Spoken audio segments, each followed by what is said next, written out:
Hi all, ಎಲ್ಲರೂ ಹೇಗಿದ್ದೀರಾ? ಇವತ್ತು ಹಲಸಿನ ಕೇಸರಿ ಬಾತ್ ಹೇಗೆ ಮಾಡ್ಕೊಳ್ಳೋದು ಅಂತ ನೋಡೋಣ. ಜಾಕ್ ಫ್ರೂಟ್ ಕೇಸರಿ ಬಾತು ತುಂಬ ಟೇಸ್ಟಿಯಾಗಿ ತುಂಬ ಚೆನ್ನಾಗಿರುತ್ತೆ. ಒಂದ್ಸರಿ ಟ್ರೈ ಮಾಡಬೇಕು. ಸೊ ಮೊದಲಿಗೆ ನಾನು ನೋಡಿ ಒಂದು ಚಿಕ್ಕ ಗ್ಲಾಸ್ ಆಗುವಷ್ಟು ರವೆ ತೊಗೊಂಡಿದ್ದೀನಿ. ಆ್ಯಂಡ್ ಹಲಸಿನಲ್ವಾ, ಹಲಸಿನ ಒಂದು 10 ತೊಳೆಯಷ್ಟು ತೊಗೊಂಡಿದ್ದೀನಿ. ದ್ರಾಕ್ಷಿ ಗೋಡಂಬಿ ತೊಗೊಂಡಿದ್ದೀನಿ ಆ್ಯಂಡ್ ಸಕ್ಕರೆ ಆ್ಯಂಡ್ ಒಂದು ಚೂರು ತುಪ್ಪ ತೊಗೊಂಡಿದ್ದೀನಿ. ನೋಡಿ ಇಷ್ಟೇ ಬೇಕಾಗಿರೋದು, ಬೇರೆ ಏನು ಎಕ್ಸ್ಟ್ರಾ ಬೇಕಾಗಿರಲ್ಲ. ಮೊದಲಿಗೆ ನಾನು ಬಾಣಲಿಗೆ ರವೆ ಹಾಕ್ಕೊಂಡು ಸ್ವಲ್ಪ ಚೆನ್ನಾಗಿ ಹುರ್ಕೊಳ್ತಾ ಇದ್ದೀನಿ. ಇದು ಸಣ್ಣ ರವೆನೇ, ಚಿರೋಟಿ ರವೆ ಏನೂ ಇಲ್ಲ, ನಾರ್ಮಲ್ ಸಣ್ಣ ರವೆನೇ ತೊಗೊಂಡಿದ್ದೀನಿ ನಾನು. ಸೊ ಇದಕ್ಕೆ ಒಂದು ಚೂರು ಆಯಿಲ್ ಹಾಕ್ಕೊಳ್ತಾ ಇದ್ದೀನಿ ಫ್ರೈ ಆಗೋದಕ್ಕೆ. ಸೊ ಅದು ಗಂಟೆ ಏನೂ ಇಲ್ದಿರ ನೀಟಾಗಿ ಫ್ರೈ ಮಾಡ್ಕೋಬೇಕು. ಮೊದಲಿಗೆ ನೀಟಾಗಿ ಫ್ರೈ ಆಗಲಿ ಫಸ್ಟು. ಸೊ ಅದು ನಿಮಗೆ ಸ್ಮೆಲ್ ಗೊತ್ತಾಗುತ್ತೆ, ಒಂಥರ ಫ್ರೈ ಆಗಿರೋ ಸ್ಮೆಲ್ ಬರುತ್ತೆ. ಈ ಥರ ಆದಮೇಲೆ ನೋಡಿ, ಆಮೇಲೆ ಇಳಿಸ್ಕೊಂಡ್ರೆ ನೀವು ಸರಿ ಹೋಗುತ್ತೆ. ಸೊ ಇದು ಇವಾಗ ನೀಟಾಗಿ ಇವಾಗ ಇದನ್ನ ಸೈಡ್ಗೆ ಇಳಿಸ್ಕೊಬಿಡೋಣ. ನೋಡಿ ಇವಾಗ ನಾನು ಹಲಸಿನ ಹಣ್ಣು ಒಂಚೂರು ಕಟ್ ಮಾಡ್ಕೊಂಡಿರೋದು ತೊಗೊಂಡಿದ್ದೀನಿ. ಇದು ಇವಾಗ ಮಿಕ್ಸಿಗೆ ಹಾಕ್ಕೊಳಕ್ಕೆ ತೊಗೊಂಡಿದ್ದೀನಿ. ಮಿಕ್ಸಿ ಮಾಡಿ ಹಾಕ್ಕೊಂಡ್ರೆ ಸ್ವಲ್ಪ ಚೆನ್ನಾಗಿರುತ್ತೆ ಟೇಸ್ಟು. ಸೊ ನೋಡಿ ಇದು ಈ ಥರ ನೀಟಾಗಿ ಪೇಸ್ಟ್ ಆಗಬೇಕು. ಪೇಸ್ಟ್ ಆಗುತ್ತೆ, ಒಂದು 2 ನಿಮಿಷ ನೀವು ತಿರ್ಸ್ಕೊಂಡ್ರೆ ಸಾಕು, ಫ್ರೈ ಆಗುತ್ತೆ. ಸೊ ಇವಾಗ ನಾನು ನೋಡಿ ಒಂದು ಪಾತ್ರೆ ತೊಗೊಂಡು ಅದರಲ್ಲಿ ಒಂದು ಸ್ಪೂನಷ್ಟು ತುಪ್ಪ ತೊಗೊಳ್ತಾ ಇದ್ದೀನಿ. ಒಂಚೂರು ಆಯಿಲು ಒಂಚೂರು ತುಪ್ಪ ಹಾಕ್ಕೊಳ್ತೀನಿ. ನಿಮ್ಗೆ ಬೇಕಿದ್ರೆ ಫುಲ್ಲು ತುಪ್ಪನಲ್ಲೇ ಮಾಡ್ಕೊಬೋದು, ಟೇಸ್ಟ್ ಚೆನ್ನಾಗಿರುತ್ತೆ. ಫುಲ್ ತುಪ್ಪನಲ್ಲೇ ಮಾಡಿಕೊಂಡ್ರೆ. ನಾನು ಒಂಚೂರು ಆಯಿಲು ಒಂಚೂರು ತುಪ್ಪ ಹಾಕ್ಕೊಂಡಿದ್ದೀನಿ. ಅದಕ್ಕೇ ನೋಡಿ ಇವಾಗ ಒಂಚೂರು ಗೋಡಂಬಿ ಹಾಕ್ಕೊಳ್ತಾ ಇದ್ದೀನಿ. ಇದು 1 ಗ್ಲಾಸ್ಗಲ್ವ, ಅದಕ್ಕೆ ಕಡಿಮೆ ಹಾಕ್ಕೊಂಡಿದ್ದೀನಿ. ನೀವು ಬೇಕಿದ್ರೆ ಜಾಸ್ತಿ ಹಾಕ್ಕೋಬೋದು ಗೋಡಂಬಿ, ದ್ರಾಕ್ಷಿ. ಅದೊಂಚೂರು ಗೋಲ್ಡನ್ ಕಲರ್ ಬಂದಿದ ತಕ್ಷಣ ನೀವು ದ್ರಾಕ್ಷಿ ಹಾಕ್ಕೊಬೋದು. ಇಲ್ಲಾಂದರೆ ಫಸ್ಟೇ ನೀವು ದ್ರಾಕ್ಷಿ ಜೊತೆಗೆ ಹಾಕ್ಕೊಂಡ್ರೆ ದ್ರಾಕ್ಷಿ ಬೇಗ ಬೆಂದೋಗುತ್ತೆ, ಗೋಡಂಬಿ ಬೇಯೋದಿಲ್ಲ. ಸೊ ನೋಡಿ ಗೋಲ್ಡನ್ ಕಲರ್ ಆಗಿದೆ. ಇವಾಗ ಇದಕ್ಕೆ ದ್ರಾಕ್ಷಿ ಹಾಕ್ಕೊಂಡಿದ್ದೀನಿ ನಾನು. ಸೊ ಇದನ್ನು ನೀಟಾಗಿ ಇವಾಗ ಫ್ರೈ ಮಾಡ್ಕೊಳ್ತಾ ಇದ್ದೀನಿ ನಾನು. ದ್ರಾಕ್ಷಿನೂ ಚೆನ್ನಾಗಿ ಉಬ್ಬಿ ಬರಬೇಕು, ಆವಾಗ ಚೆನ್ನಾಗಿರುತ್ತೆ. ಸೊ ದ್ರಾಕ್ಷಿ ಫ್ರೈ ಆಗಿದೆ ನೋಡಿ. ಇವಾಗ ಇದಕ್ಕೆ ನಾವು ನೀರು ಹಾಕ್ಕೊಂಬಿಡೋಣ. ಸೊ ನೀರು ನೀವು 1 ಗ್ಲಾಸ್ ನಾನು ಕೇಸರಿ ರವೆ ತೊಗೊಂಡಿರೋದಕ್ಕೆ 4 ಗ್ಲಾಸಷ್ಟು ನಾನು ನೀರು ಹಾಕ್ಕೊಳ್ತಾ ಇದ್ದೀನಿ. 4ರಿಂದ 5 ಗ್ಲಾಸೂ ಹಾಕ್ಕೊಬೋದು.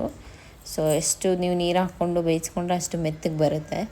ಸೊ 4 ಗ್ಲಾಸು ನಾನು ನೀರು ಹಾಕ್ಕೊಳ್ತಾ ಇದ್ದೀನಿ. ಇದು ಇವಾಗ ಚೆನ್ನಾಗಿ ಕುದಿಬೇಕು. ಸೊ ಎಷ್ಟು ಚೆನ್ನಾಗಿ ಬಾಯ್ಲ್ ಆದಮೇಲೆ ಮಿಕ್ಸಿಗೆ ಹಾಕ್ಕೊಂಡಿರೋದು ಹಾಕ್ಕೊಂಡ್ರೆ ಅವಾಗ ಸರಿ ಹೋಗುತ್ತೆ.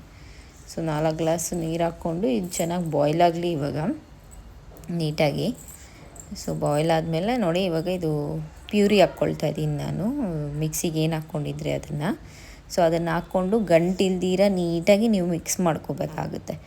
ನೀಟಾಗಿ ಕೈ ಆಡಿಸ್ತಾ ಇರಬೇಕು ಸೌಟಲ್ಲಿ. ಸೊ ಆಡಿಸಿ ಅದು ನೀಟಾಗಿ ಗಂಟಿಲ್ದಿರಂಗೆ ಒಂಚೂರು ಬಾಯ್ಲ್ ಮಾಡಿಕೊಂಡ್ರೆ ಅದು ಸ್ವಲ್ಪ ಅದರದ್ದು ಫ್ಲೇವರ್ ಎಲ್ಲ ನೀರಲ್ಲಿ ಇಳಿಯುತ್ತೆ. ಸೊ ಅವಾಗ ಕೇಸರಿ ಬಾತಿಗೆ ಟೇಸ್ಟ್ ಚೆನ್ನಾಗಿ ಬರುತ್ತೆ. ನೋಡಿ ಈ ಥರ ಹಾಕ್ಕೊಂಡು ನೀಟಾಗಿ ಗಂಟಿಲ್ದಿರ ಕಲಿಸ್ಕೊಳ್ತಾ ಇರಬೇಕು. ಸೌಟಲ್ಲೇ ನೀಟಾಗಿ ಕಲಿಸ್ಕೊಳ್ಳಿ. ಇವಾಗ ನಾನು ನೋಡಿ ಇದನ್ನ ನೀಟಾಗಿ ಕಲಿಸ್ಕೊಂಡಿದ್ದೀನಿ. ಸೊ ಈ ಥರ ಇರುತ್ತೆ. ಸೊ ಚಿಕ್ಕದಿದ್ರೂ ಪರವಾಗಿಲ್ಲ, ಅದು ಕೇಸರಿ ನಾವು ರವೆ ಹಾಕಿದ್ಮೇಲೆ ಅದು ನೀಟಾಗಿ ಆಗೋಗುತ್ತೆ. ಸೊ ಇದಕ್ಕೊಂಚೂರು ನಾನು ಫುಡ್ ಕಲರ್ ಹಾಕ್ಕೊಳ್ತಾ ಇದ್ದೀನಿ. ನಿಮ್ಗೆ ಆಪ್ಷನ್ನು ಬೇಕಿದ್ದರೆ ಅರಿಶಿನ ಪುಡಿ ಹಾಕ್ಕೋಬೋದು, ಫುಡ್ ಕಲರ್ ಹಾಕ್ಕೋಬೋದು, ಇಲ್ಲ ಮನೇಲಿ ಕೇಸರಿ ಕಲರ್ ಇದ್ದರೆ ಅದನ್ನು ಹಾಕ್ಕೋಬೋದು.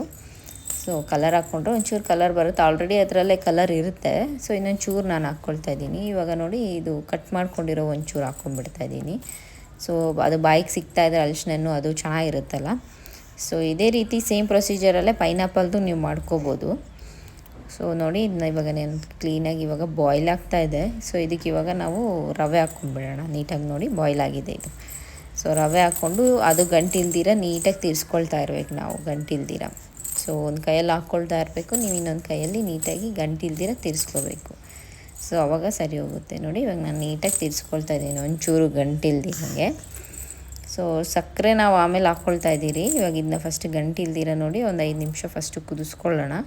ಇವಾಗ ನಾನು ಇದಕ್ಕೆ ಸಕ್ಕರೆ ಹಾಕ್ಕೊಳ್ತಾ ಇದ್ದೀನಿ. ನೋಡಿ ಸಕ್ಕರೆ ನೀವು ಹಾಕ್ಕೋಬೋದು. ಹಲಸಿನಲ್ಲಿ ಸ್ವಲ್ಪ ಸಕ್ಕರೆ ಸ್ವೀಟ್ ಇರುತ್ತೆ.